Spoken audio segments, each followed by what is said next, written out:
अक्सर ऐसा होता है ना कि हम अपनी जिम्मेदारियों से बचने के लिए कोई शॉर्टकट ढूंढते हैं। सोचते हैं, काश कोई आसान सा रास्ता मिल जाए। तो बस आज हम दो ऐसी ही कहानियों की दुनिया में चलेंगे। ये कहानियां हमें सिखाती हैं कि जिंदगी में जो रास्ते सबसे आसान दिखते हैं ना, वो असल में सबसे ज्यादा घुमावदार होते हैं। और सारी कहानी बस इसी एक लाइन से शुरू होती है। ये सुनने में तो एक बहुत मामूली सा ख्याल लगता है ना? लेकिन यही वो छोटी सी चिंगारी है जो एक ऐसी योजना को हवा देती है जिससे एक किरदार की जिंदगी पूरी तरह से बदलने वाली है, पर वैसे नहीं जैसा उसने सोचा था। तो चलिए कहानी के दो किरदारों से मिलते हैं। एक है कोमल और दूसरे हैं समीर। अब कहने को तो ये दो बिल्कुल अलग लोग हैं, अलग अलग दुनिया के, लेकिन दोनों की मंजिल एक ही है, एक आसान जिंदगी जहां मेहनत कम और आराम ही आराम हो। देखिए, ऊपर ऊपर से देखें तो कोमल की जो दुनिया है वो बड़ी ट्रेडिशनल है और समीर की लाइफस्टाइल एकदम मॉडर्न। जमीन आसमान का फर्क लगता है, सही कहा। लेकिन जरा सा गहराई में जाकर देखिए तो पता चलता है कि दोनों एक ही नाव में सवार हैं। दोनों एक ही सवाल से जूझ रहे हैं, भाई अपनी जिम्मेदारियों से पीछा छुड़ाया तो छुड़ाया कैसे जाए। तो अब सवाल ये उठता है कि अपनी इस मुश्किल को हल करने के लिए ये करते क्या हैं?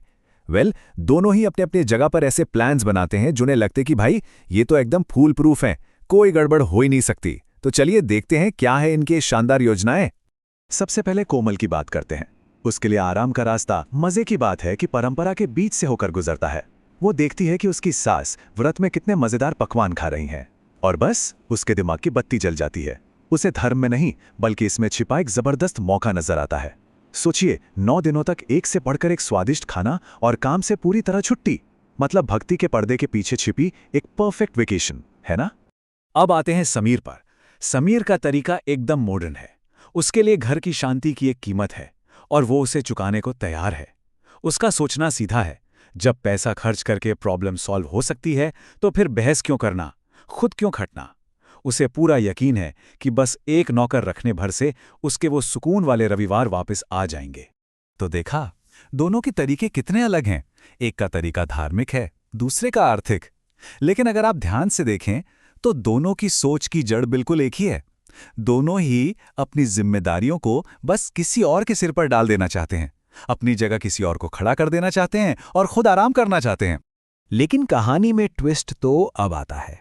क्या होता है जब ये आसान से दिखने वाले रास्ते एक बंद गली में जाकर खत्म हो जाते हैं? देखिए, इनकी योजनाएं सिर्फ फेल नहीं होती, बल्कि किस्मत इन पर ऐसा पलटवार करती है, वो भी इतने मजेदार और व्यंग्यात्मक तरीके से कि इन्होंने कभी सपने में भी नहीं सोचा होगा। एक तरफ कोमल है जिसके दिमाग में तो दावत का पूरा मेन्यू चल रहा है। गर्मा गर्म तले हुए आलू, मीठी मीठी खीर, उफ, न जाने क्या क्या स्वादिष्ट पकवानों के सपने देख रही है वो तो मनी मन एक शाही मेहमान नवाजी के लिए पूरी तरह से तैयार बैठी है। और तभी एंट्री होती है सास की, जो एक ऐसा ऐलान करती हैं कि कोमल के सारे सपनों पर पानी फिर जाता है। वो कहती हैं, इस बार का व्रत बहुत कठिन होगा, सिर्फ फल और पानी। बस एक झटके में कोमल की दावत का सपना भूखे रहने की भयानक हकीकत में बदल जाता है। दूसरी तरफ है समीर, जो अपने परफेक्ट संडे की कल्पना में खोया हुआ है। हाथ में अखबार, चाय का कप और चारों तरफ पिन ड्रॉप साइलेंस।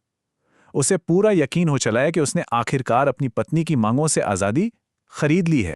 हाँ, शांति तो उसे मिलती है, पर वैसी नहीं जैसी उसने सोची थी। अब उसकी पत्नी सुहानी को बाजार के कामों के लिए, अरे छोड़िए बाजार के काम, यहां तक कि फिल्म देखने के लिए भी एक नया साथी मिल गया है। और वो साथी कौन है? उनका नया नौकर रवि। तो देखा कैसी विडंबना है। कोमल जिसने दावत के लिए व्रत रखा था, वो बेचारी भूखी रह गई, और समीर जिसने घर में शांति के लिए नौकर रखा था, वो जलन और अकेलेपन की आग में चलने लगा। मतलब दोनों ने एक छोटी सी जिम्मेदारी से बचने के चक्कर में अपने लिए एक बहुत बड़ी मुसीबत खड़ी कर ली। लेकिन कहते हैं ना, हर ठोकर एक सबक सिखाती है। इनकी योजनाएं तो खैर मिट्टी में मिल गईं, लेकिन इसी नाकामी के मलबे के नीचे से उन्हें जिंदगी की कुछ बहुत कड़वी लेकिन जरूरी सच्चाइयां सीखने को मिली। कोमल के लिए सबक पूरी तरह से फिजिकल था। मतलब पेट में लगातार उठने वाली वो भूख की टीस, उसके लालच ने उसे सीधे सीधे सजा दी, और आराम का जो सपना था वो 9 दिनों की एक बहुत लंबी, कभी न खत्म होने वाली सजा में बदल गया। और समीर का सबक, उसका सबक था इमोशनल। ये दर्द था अपने ही घर में नजरअंदाज किए जाने का, ये जलन थी उस रिश्ते को जिसे वो खुद अहमियत नहीं दे रहा था, किसी और के साथ मजबूत होते देखने की। जिस शांति को उसने पैसे से खरीदा था, उसकी कीमत उसे अपने रिश्ते की डोर से चुकानी पड़ी। समीर का सफ़र देखिए, एक पूरा ट्रांसफॉर्मेशन दिखाता है। वो शुरुआत करता है जिम्मेदारियों से भागने से, फिर वो उन्हें किसी और को सौंप देता है, लेकिन यही काम उसके अंदर जलन पैदा कर देता है। और इसी जलन से उसे एक कड़वी हकीकत का एहसास होता है कि उसने पीछे हटकर जो खालीपन छोड़ा था, उसे किसी और ने आकर भर दिया है। और बस यही वो पॉइंट है जहां से उसकी सोच पूरी तरह बदल जाती है। तो आसान रास्ते खोजने की इन दो कोशिशों से आखिरकार हम किस नतीजे पर पहुंचते हैं? क्या सबक मिलता है हमें? जब हम दोनों कहानियों को आमने सामने रखकर देखते हैं ना, तो फर्क एकदम साफ नजर आता है। कोमल की कहानी का नतीजा क्या है? शारीरिक तकलीफ और लालच पर एक मजेदार सबक। वहीं दूसरी ओर समीर की कहानी उसे एक गहरी भावनात्मक चोट पहुंचाती है और पार्टनरशिप यानी साझेदारी का एक बहुत गहरा मतलब समझाती है। और शायद यही इन दोनों किरदारों में सबसे बड़ा अंतर है। समीर वो सच में बदलता है। वो ये समझ जाता है कि जिम्मेदारी कोई बोझ नहीं बल्कि रिश्ते की नींव होती है। और कोमल का क्या? खैर, वो बस इतना सीखती है कि अगली बार प्लान जरा बेहतर बनाना पड़ेगा। तो आखिर में ये दोनों कहानियां हम सबके सामने एक आईना रख देती हैं।